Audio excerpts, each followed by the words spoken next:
ये भेदभाव नहीं चलेगा दलितों के साथ। Allotted time is 4 minutes. Don't waste. भाई सर, Take 1 आप minute. चेक करो, अगर सबको 4 मिनट दिए तो Take 1 minute. आप मना करो, मैं बंद कर देता हूँ उसको। क्या दलितों को सबसे आखिरी में नंबर मिलेगा और बोलने का मौका All मिलेगा? individuals are having क्या मजाक कर रहे हैं सर आप? No, all independent people are having only 4 minutes. You take. Sir 4 minutes. Independent No में अपनी problem. पार्टी का मेंबर हूँ सर, और जीत के आया हूँ सर, किसी की दया में नहीं आया। Take 1 minute and finish. Sir कल भी बोले तो एक दलीय पार्टी के लोग, आप मौका दो सर। मूछे रखने पर हत्या होती है, महिलाओं पे, छोटे मासूम बच्चों पर रेप हिंसा होती है। एनसीआरबी का डाटा देकर डर लगेगा। यही 1 किलोमीटर में संविधान को जला गया। चंद्रशेखर आजाद। धन्यवाद सभापति जी। आज हम संविधान की गौरवशाली यात्रा पे जो 75 साल की बात कर रहे हैं, ये इनका काम है। धन्यवाद सभापति जी। आगे सर, आगे। आज हम संविधान की गौरवशाली यात्रा पे बात करने के लिए चर्चा कर रहे हैं। कल से ये चर्चा चल रही है सर। मैंने बहुत सारे दोनों पक्ष के और जितने भी हमारे मेंबर हैं सुना सर, उनको बड़े बड़े नेता हैं सर। इसके भाग 1 में लिखा हुआ है India that is Bharat, Hindustan नहीं लिखा हुआ है सर।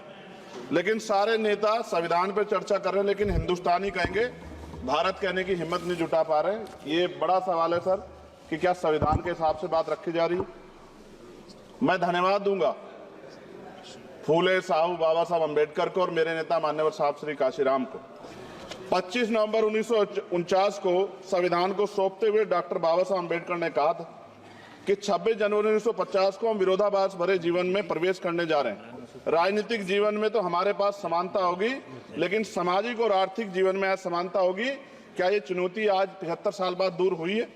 भारत ने 26 जनवरी 1950 को संविधान लागू होने के साथ खुद को एक संप्रभु लोकतांत्रिक और गणतांत्रिक राज्य होने का ऐलान किया। लेकिन सर उस समय संविधान की स्थिति ये थी कि जैसे गांव का कोई आदमी, मैं 50 की बात कर रहा हूं, वो 50 साल पहले शहर में आ जाता और बड़े लोगों की महफिल में चला जाता, उस जहां वो खाना खा रहे हो, और वो टेबल पे नैपकिन को खा के जो है कि कहता कि ये तो फीका, क्योंकि वो जानता ही नहीं था, वो समझता नहीं था संविधान को, संविधान है क्या। संविधान उसके लिए महज दस्तावेज था। ये जिम्मेदारी थी राजनीतिक दलों पे कि वो संविधान को व्यवहार में लेके आते। और इसके इतने सारे आर्टिकल हैं, अगर इनको व्यवहार में लाया जाता तो मुझे लगता कि आज देश बहुत बदल गया होता। बाबा साहब ने कहा था कि लोकतंत्र भारतीय भूमि का केवल ऊपरी पोशाक है, उनके अनुसार यहाँ की संस्कृति अनिवार्य तौर पर लोकतांत्रिक है।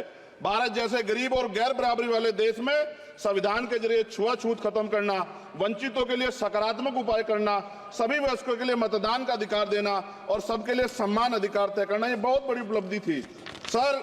ये संविधान है कि आप वहां बैठे हैं और मैं यहाँ खड़ा होकर अपनी बात रख रहा हूं, और इस देश में आदिवासी महिला के तौर पे जो है राष्ट्रपति बनी है, और प्राइम मिनिस्टर तो नहीं बना, लेकिन शेड्यूल कास्ट के बड़े नेताओं को भी जो है राष्ट्रपति बनने का मौका मिला। ये संविधान की देन। अगर वोट हम पे नहीं होता तो शायद अमीर और जो राजा महाराजा खुद को मानते हैं हमारी गलियों तक नहीं आ पाते, हमारे हाल नहीं जान पाते।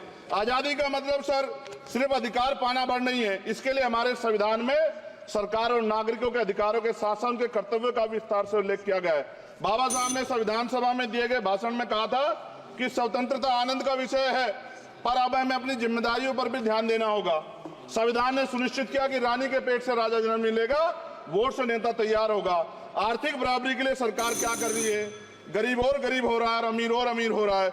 सुबह उठते कहीं बम की धमकी मिलती, कहीं दंगे की। ये अमृत काल है सर या धमकी काल है? कितना बढ़ रहा है आर्टिकल 15 सर।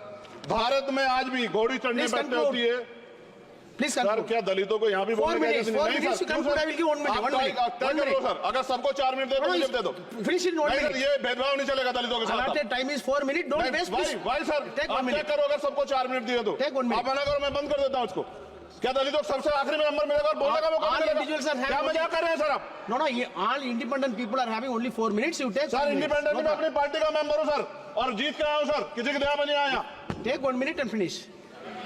सर कल भी बोले तो एक दलीय पार्टी के लोग, आप मौका दो सर। मूछे रखने पर हत्या होती है, महिलाओं पे, छोटे मासूम बच्चों पर रेप हिंसा होती है। एनसीआरबी का डाटा देकर डर लगेगा। यही 1 किलोमीटर में संविधान को जला गया। और महाराष्ट्र के परभनी में अभी भी संविधान को नष्ट किया गया, उसकी कॉपी को। आर्टिकल 25-26 में संविधान सभा संविधान में सभी को धार्मिक आजादी, कहाँ है दलितों की, मुसलमानों की, जैनों की, बौद्धों की, ईसाइयों की? छत्तीसगढ़ में सतनामी समाज को संविधान की अपनी धार्मिक आजादी के आधार पर जो है उनको अपमानित करके जेल में बंद कर दिया। संभल, अजमेर, अयोध्या सब इसका उदाहरण है। आज ये सरकार आलोचना डरती है। कितने लोग जेल में बंद है? मिरान हैदर, खालिद सैफी, उमर खालिद खान, सिफा खान, गुलफ्शा फातिमा और आजम खान साहब राजनीतिक विरोध में बंद है। सरकार यहाँ बैठी है, सरकार सामाजिक न्याय की बात करती है। बताए कितने दलित मुख्यमंत्री बना रखे हैं आपने? 13 ज्यादा सरकार स्टेट में सरकार है। कितनी महिला मुख्यमंत्री है? आपकी सरकार ने सुप्रीम कोर्ट के आदेश के बाद रिजर्वेशन प्रमोशन में जारी नहीं किया। और ओबीसी को पॉलिटिकल रिजर्वेशन आप देंगे नहीं देंगे, आप बताने का काम करें। मैं 75 साल की गौरव यात्रा में हम एक सभ्य समाज नहीं बना पाए, इसलिए जाति आधार पर SC ST OBC के बच्चों को प्राइमरी स्कूल से लेकर उच्च संस्थानों में भेदभाव किया जाता है। सरकार निरंकुश हो गई, कोई बुलडोजर से कार्रवाई करता है। कल मंत्री जी ने कहा हमने राष्ट्रीय पिछड़ा वर्ग आयोग बनाया, 69 शिक्षक भर्ती में उसकी सिफारिशों को नहीं माना। EWS के जरिए आपने संविधान पे आरक्षण के प्रावधान पे हमला किया। 1 मिनट में खत्म कर रहा हूं सर। संविधान सर न्यायपालिका में आर्टिकल 124 ये कहता है सर, ये अधिकार जो है। Sanjay sir ji please conclude. Sir 1 minute में प्लीज संविधान में न्यायाधीशों की नियुक्ति का अधिकार राष्ट्रपति के द्वारा होना चाहिए, अभी तक नहीं हो रही है। All India judicial service commission कब बनेगा? क्या चंद परिवार ही सर जज बन सकते हैं? और आज हम सर, मैं सरकार से सवाल पूछना चाहता हूं सर, सेवाओं में SC ST OBC वर्ग का कितना प्रतिनिधित्व है? भारत सरकार के मंत्रालयों के अधीन PSU में, बैंकों, बीमा कंपनियों में और स्वच्छता संस्थानों में आउटसोर्स तथा कॉन्ट्रैक्ट पर वर्तमान कार्यरत कर्मचारी कुल कितनी संख्या है? आउटसोर्स और कॉन्ट्रैक्ट में कार्यबल SC ST OBC कितना प्रतिशत है? निजी क्षेत्रों में कार्यरत कर्मचारी उनके SC ST OBC की वर्ग लाभ। सर खत्म कर, लास्ट पॉइंट सर। सर मैं फिर स्पष्ट तौर पर कह रहा हूं सर, यहां बैठे SC और OBC के मेंबर से कह रहा हूं सर, उनको सामाजिक जिम्मेदारी का ध्यान भी रखना चाहिए। पार्टी के प्रति वफादारी के साथ साथ अपने वर्गों के प्रति ईमानदारी भी रखनी चाहिए। ईमानदारी नहीं होगी तो उन वर्गों का भला नहीं हो सकता, और हमें बहुत सरकारों से उम्मीद नहीं है। बहुत बहुत धन्यवाद सर। Thank you.